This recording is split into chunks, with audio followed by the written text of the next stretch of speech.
Tonight on Newswatch, learn about a national survey that Iowa State is participating in on sexual assault.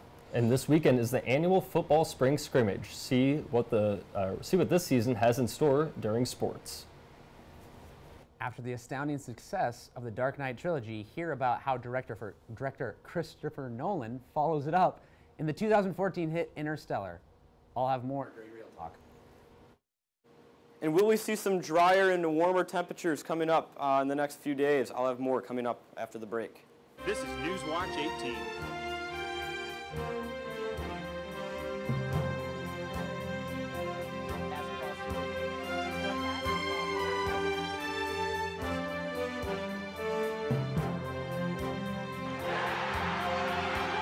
Newswatch 18 starts now.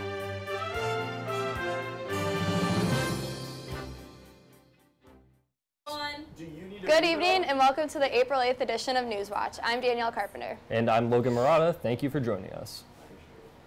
It's Fashion Week here on campus, and take a look at how these hard-working students are preparing for the 2015 show taking place on Saturday. Danielle Carpenter has the story. Here at McKay Hall, students involved in the fashion show meet here every Wednesday to go over updates and important information regarding the show. This being one of ISU's largest student-run events, Emily Brimwire and Mary Kate Knobel tell us what we can expect at Saturday's show.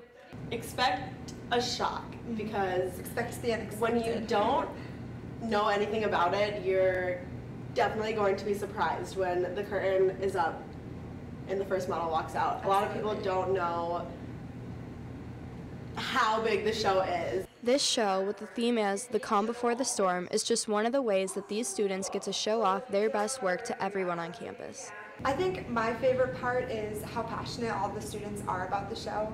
Whether they're on a committee or a director or a producer, everyone shares the same enthusiasm to spread the word and make sure the whole Iowa State community knows that we put a lot of time into this, and it really reflects how much we love our major and love having this opportunity.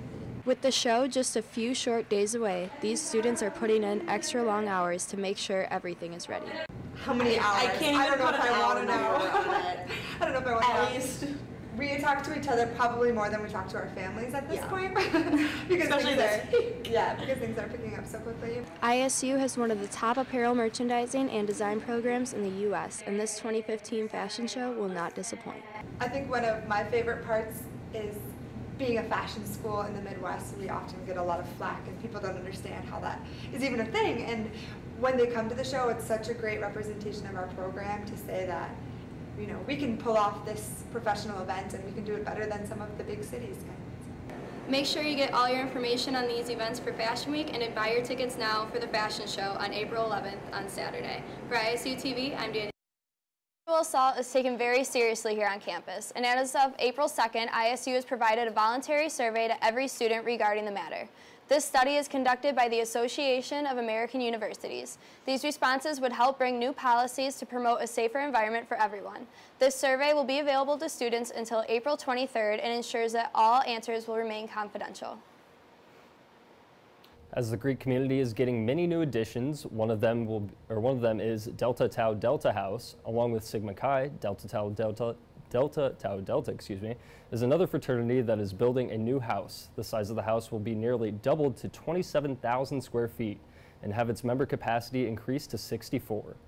The aesthetic upgrades of the house will include suite-style rooms, study rooms similar to those found in Parks Library, and a large lecture room to more appropriately represent the current trends in Greek housing, especially at Iowa State. Construction of the project began this past June and will be completed this August. For what may have seemed rare to do 5 years ago, today ISU students are making study abroad programs extremely common for students to partake in. Just this past summer and current spring semester, an astounding 1,812 students have enrolled in studying abroad, which makes this a new record. These adventures give students opportunities that can be for internships, volunteering, service learning, or just for regular academic credits. Some of these places to study at include Italy, China, Costa Rica, Spain, and the UK. For more information, students can visit the Iowa State Study Abroad Center. With technology evident in adults' lives, it is also common to see children playing with technological toys. On April 7th, Doris Bergen, a well-known professor of educational psychology at Miami University in Ohio, visited Iowa State to represent her own and others' research on children's play. The lecture was at 7 p.m. in the sunroom of the Memorial Union and was titled Children and Technology and the Changing Definition of Play. Bergen said that today's technology and toys is what is changing the definition of play the most. She said that the change has most recently been noticed in the last 5 years by children playing online games, video games, or even on tablets. In Bergen's research, some parents said that the technology is preparing their children for the future, while other parents would rather see their children outside playing. While there is still a lot of research to be done on this topic, students were able to get insight and get their questions answered at another successful ISU lecture. Being college students, we all have been told numerous times to be cautious of what information we release about ourselves on our social media sites. But it is only becoming more and more common for businesses to look at their candidates online to find out more information about them that could be the determining factor in hiring them. So why not use social media in a way that would benefit you and make you stand out? On Thursday, April 9th at 4 p.m. at 101 Design, the Greenlee School Futures Forum will be able to give you tips on the way that you use your social media, and is free for everyone. In an effort to raise awareness and prevent sexual assault, student organizations are partnering to host a showing and discussion of the film The Hunting Ground. The film is a documentary that addresses the issue of sexual assaults on college campuses. The screening and question and answer discussion will take place on Wednesday, April 15th at 7 p.m. at the Great Hall of the Memorial Union. As the event is in part of the It's On Us campaign, partners of the campaign for the event include Student Government, IRHA, and the Greek Council's CPC and IFC. It may not be American Idol or The Voice, but Cyclone Voice brings the same fun and excitement to students. Megan Gilbert has the story. Here guys, I hope you enjoy this. Students flocked to the maintenance shop Monday night to watch as fellow students performed in the preliminary round of Cyclone Voice, with their sights set on making it to the final round of the competition. Just like in a band, and I burn myself, just had to touch it. Something could be in mind. You talk that that rush, and with the punches I take the hits. Let me see what spring is like on Jupiter and Mars. A variety of different musical performances and displays of vocal, lyrical, and instrumental talents, students poured their heart and soul into their pieces. The final round of Cyclone Voice will be Thursday, April 16th at 8 p.m. in the Great Hall of the Memorial Union. No, there's nothing that I wouldn't do to make you feel my love. Baby girl, stand firm and smile and keep your faith, 'cause God is worthwhile. Some people want it all, but I don't wanna be. And he ain't nothing but a little doozy when he does, and that's so fine. I'm still working on my masterpiece. Cyclone Sports Report. Logan Murata will be keeping you up to date. Logan, what's going on in Cyclone Sports? Well, Danielle, the men's basketball squad may have had a vacant coaching spot, but they're quick in filling the position. Tune in and find out more after the break. Welcome back from the break. I'm Logan Murata with your Cyclone Sports.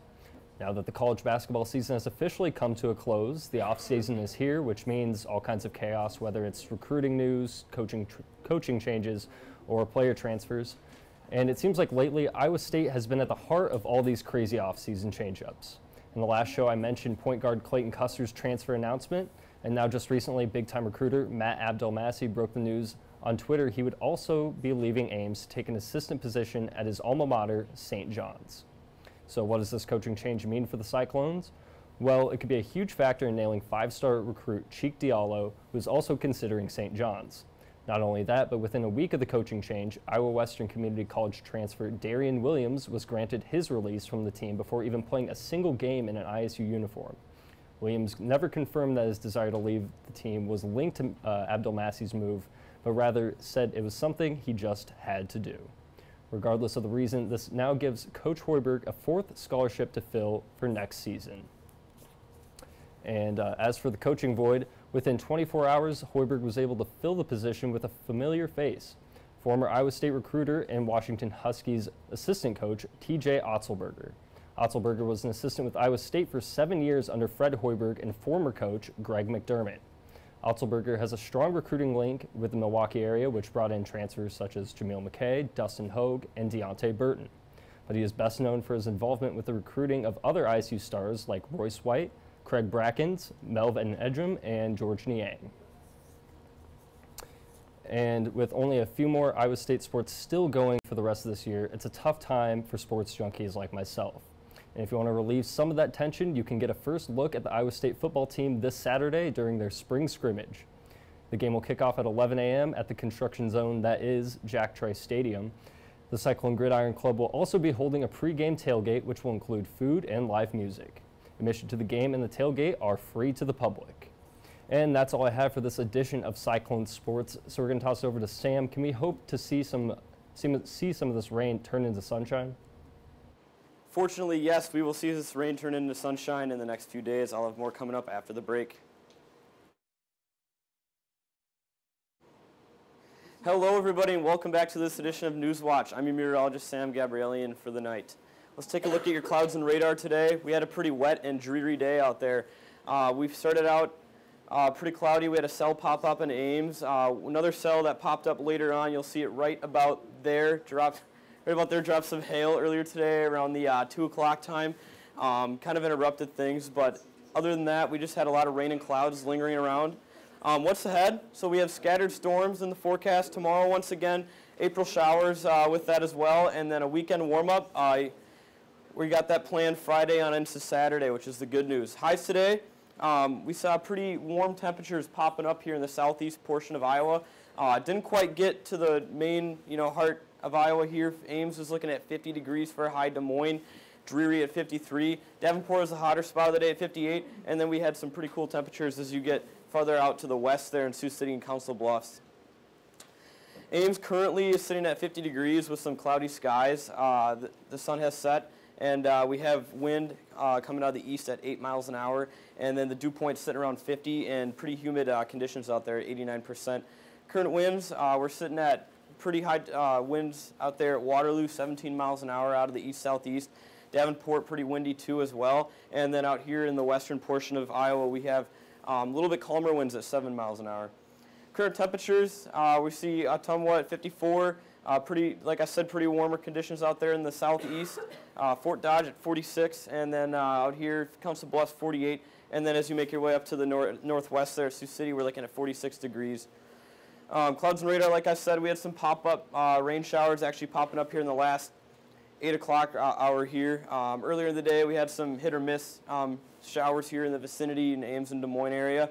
The bigger picture, though, we had some pretty serious weather coming into the Central Plains. Missouri saw a lot of action here with some severe thunderstorm warnings and even some tornado warnings. This squall line here popped up in Indiana, is now dissipating as it moves on to the east coast there. And then here in Oklahoma, we had some pop-up severe weather coming out of the scene there. And it's some pretty serious weather, folks. We're lucky out here in Iowa. Lows tonight, pretty moist and very warm out there, actually. Ottumwa at 56 tonight. Mason City up at a little cooler at 45. And then Council Bluffs at 50. And then 46 down in Sioux City out there. Highs tomorrow, a little warmer across the board. Like I said, Davenport is the warmer spot, 71. Ottumwa just a few degrees lower at 68. And then you can easily see the cold front stretching on down here. Behind the cold front, we're looking at highs in the lower 50s and even into the 40s out there in Sioux City tomorrow. So it's pretty cold out there tomorrow once again. Futurecast showing tomorrow we're going to see some pop-up weather coming in tomorrow morning, and then it moves out of the area. And then we're seeing some redevelopment maybe northern Iowa later on tomorrow. And then going into Friday, we're seeing some break in the action, maybe some peaks of sun coming in. So it's looking good as we get into Friday and Saturday. Watches and warnings, very colorful board looking across here. Ohio River Valley is pretty moist there with a lot of flood watches and warnings going on. River flood warnings are the red counties there. And then as we work our way into Missouri, it's still pretty wet. And then even down into Oklahoma, this is the more serious weather here. We got severe watches and warnings. And then we got a tornado warning here down in central Kansas. And then red flag warning is stretching on into Colorado there, where it's pretty warm and dry, windy conditions. Like I said, and the Ozarks are seeing some pretty wet weather as well, moving on down into South Texas there. So, forecast tonight is showing pretty windy and wet as well. Maybe some streaks of lightning and thunder. 46 degrees. Winds out of the east at 10 to 15. And then tomorrow we're looking at another pretty wet day. Maybe some peaks of sun here and there. Mostly cloudy conditions if it's not raining. 57 degrees with breezy and changing winds out of the east to the northwest at 10 to 20 miles an hour. Our extended forecast is showing pretty wet conditions, like I said, tomorrow, and it gradually gets better. 57 Friday, and then Saturday's it's actually dry. Saturday, 66, 67 Sunday, and then as we get into early next week, we're looking at 70 Monday, and then possibly some rain back Tuesday, unfortunately, and then Wednesday comes around 72 degrees. Back to you guys. Thanks, Sam. This week's film takes us to the final frontier and on a journey of epic proportions. Interstellar, written by Jonathan Nolan and Chris Nolan, and directed by Chris Nolan, stars Matthew McConaughey as Cooper and Anne Hathaway as Dr. Brand. The film won the Oscar for Best Achievement in Visual Effects, deservedly so, and was nominated for countless other Academy Awards. Interstellar also features a star-studded list of supporting actors, including John Lithgow and Michael Caine. The film is set in the United States in the not-so-distant future in a time not unlike the Dust Bowl that ravaged America years ago. This new force is known as the Blight and makes growing crops difficult. With a new need for food in these trying times, farmers are looked to and heralded. Cooper, a former NASA pilot, turns to farming to support his family and the masses. But when fate or some other force leads him back to NASA's covert home, it sets into motion one of the most enthralling cinematic journeys of our generation. Cooper is enlisted along with a small team of experts to find a planet capable of supporting life before the Blight wipes out life on Earth. Cooper leaves his family behind to serve his country and, in essence, to save the world. The crew's impossibly difficult job is to navigate to other planets using a wormhole and to find a new home for those left on Earth.